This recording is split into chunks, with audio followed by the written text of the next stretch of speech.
like that really affects us as well. But we need to speak up and help our people that represent us know that they're not representing us. And we need to kind of take charge because they aren't doing a very good job taking charge for us.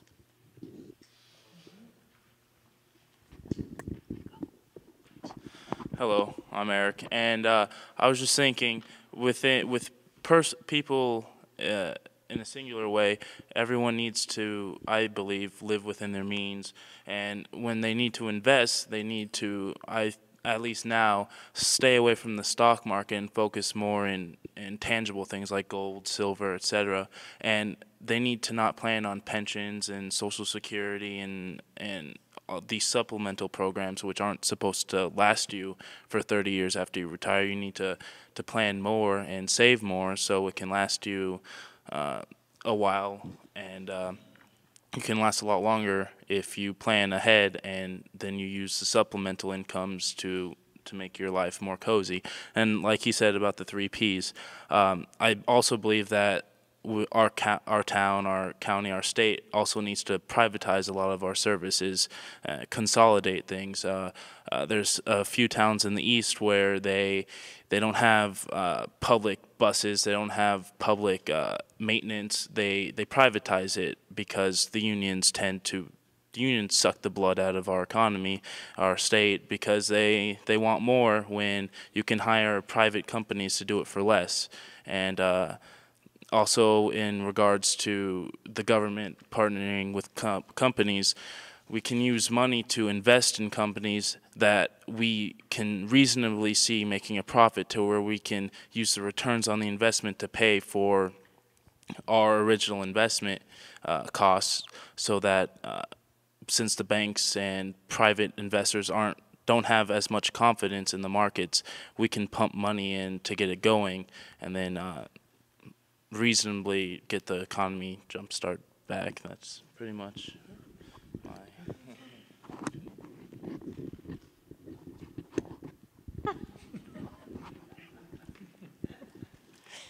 Careful. Oh, thank you, dear. Well,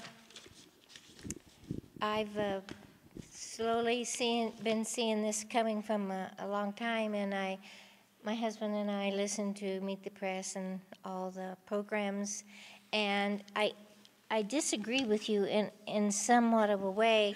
The many experts are saying now that do not invest in gold or silver.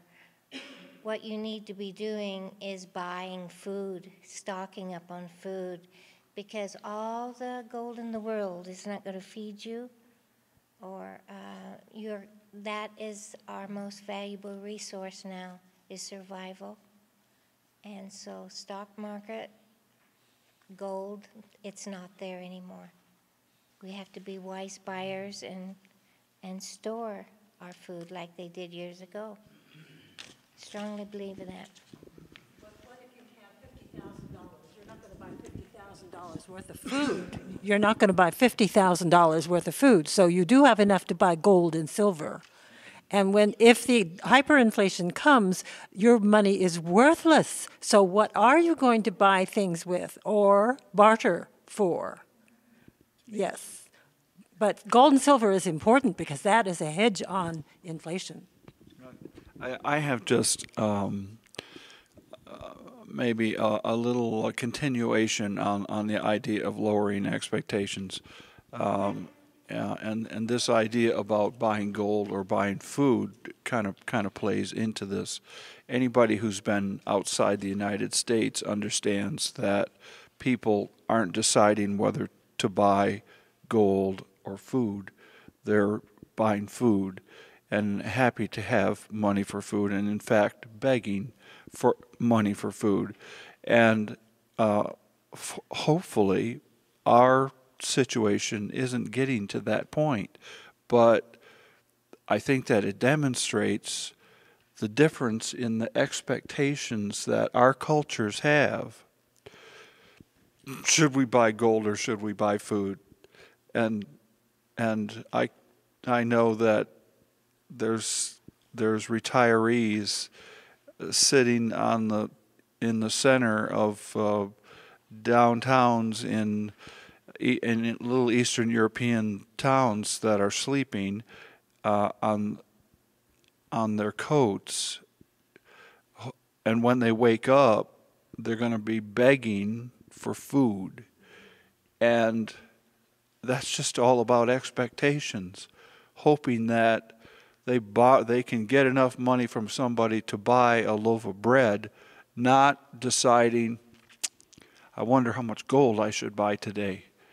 And living in this global economy, we've drawn ourselves into this situation where what happens everywhere affects everywhere, sometimes to a greater extent than others. And we haven't been hit with those really, well, not all of us have been hit with those really, really very difficult decisions about medications or food, or gold isn't even in the menu. And so I just think that we have come, I'm just not very positive about the future of our economy.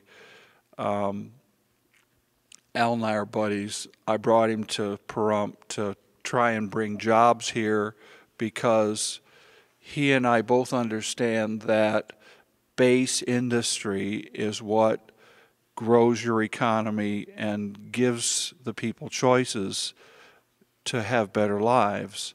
And the economy has really made that very difficult for him.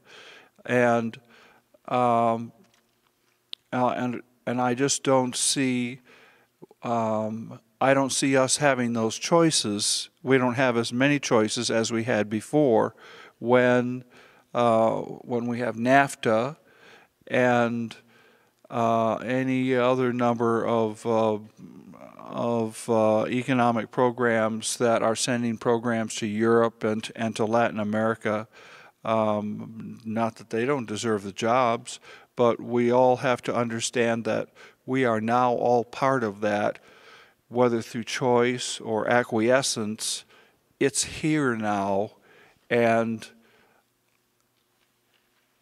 how we react to it locally is what's going to affect the quality of our lives. And I think that those days of getting 200 or 300 employee Toyota jobs are gone, and the days of getting 15 or 20 shrimp grower jobs are probably much more likely. And we have to lower our expectations about the kinds of jobs we're going to have, about the wages that we're going to have, and we have to accept that developing jobs locally, whether they're manufacturing jobs or agricultural jobs, is now going to be a higher priority than it used to be. We used to buy, I mean, we still do, we buy bananas from Honduras. Thank you. We aren't going to buy bananas from Honduras in 10 years or 15 years because it's going to cost too much. But guys like Al, and hopefully me, and you, all working together as a team to try and build a community, a local community that can sustain itself, will give us all a better hope for the future. Well, we've only got about 2 minutes left on this one. I give it to Dave. Oh, there goes that 2 minutes. We're friends. It's okay. Maybe Dave and Dave. I love you, Dave. Oh, this is all kind of new to me. I was born in 1930 during the Depression, and I tell people you haven't seen any hard times yet compared to what I've seen. These people are all wearing shoes. I looked around, the first thing I did, they're all wearing shoes here. During the Depression, they didn't have shoes. The women used flour sacks for dresses. And this gentleman's right about the gold, and she's right about the food, because I've been hungry. We grew our own garden. I grew up in Anacortes, Washington. And we got plenty of fish and clams, and I love fish now, but I didn't. I hated it then. Now, I've seen hunger. I've been in every country on the surface of this earth almost except Russia. I've been in Poland. Every country. In South Africa, I haven't been there. The rest of them I've been there. I've seen India. The worst place I seen was Bangladesh. Them people were really hungry there. I was scared to even walk down the street in some of them places. They might have me for supper. Okay, well, Dave, we need to ask somebody, if you got one last thought Here. on the security. Oh, okay. Someone that hasn't spoken. Who wants to sing? I can keep talking? Yeah, no. We need to let other people get a chance. You got to forgive me. I'm deaf in this ear and can't hear in this one.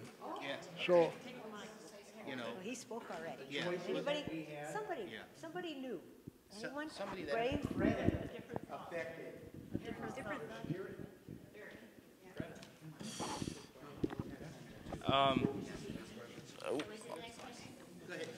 Or with in regards to his what he was talking about expectations, people now are expecting pensions that they can retire at 50 and live until they die. They're expecting benefits that 30 years ago we wouldn't expect. And the states need to focus on cutting entitlements, cutting pensions, cutting benefits, because we can't afford it. It's a giant Ponzi scheme, and when the economy goes down, it falls apart. And if we have a citizenry that is dependent on the government producing benefits and pensions, we're going to end up like France, where we have people rioting in the streets when they just want to raise the retirement age from 60 to 62. And with Social Security, it was originally intended to only last you your last 10 years, not last you 30, 40 years. And it was supposed to be supplemental. You weren't supposed to live on it. And that's just what I. Eric, you're just going to have to work harder for us, okay? Did you want to have something to say, Pam? I'm sorry. And somebody else that hadn't talked, because that's what makes it work, right, Ron? That's what makes it work. Everybody, I never see so many shy people before. Oh, excuse me.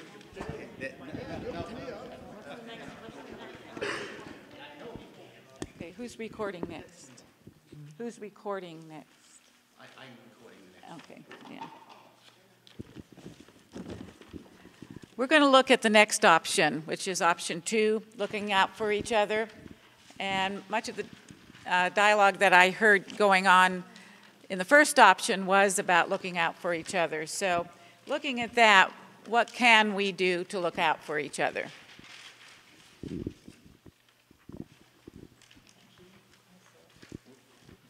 Somebody have a thought? Well, as an oath keeper, we talk a lot about preparedness, and one of the goals that we have as an organization is to help encourage neighbors to get to know neighbors. And a lot of people start off with a neighborhood watch group, and that is a great way to start getting to know the people immediately in your neighborhood. And it's not just for security, not just to watch out for that stray car that's going down the street or the unlikely looking person walking down the street. It's really about getting to know the people, know what their state is and what their thoughts are about preparedness. The Jefferson ideal of a community was that that people watched out for each other and worked together on those kinds of things, and an individual in some cases needs to depend on their neighbors, but in most cases they should be in a situation, just as this lady mentioned, having food and all those kinds of items, so that if something goes wrong, if power outage, for example, or something minor like that, you aren't dependent on your neighbors. If you're self-prepared and something goes wrong, then you're ready.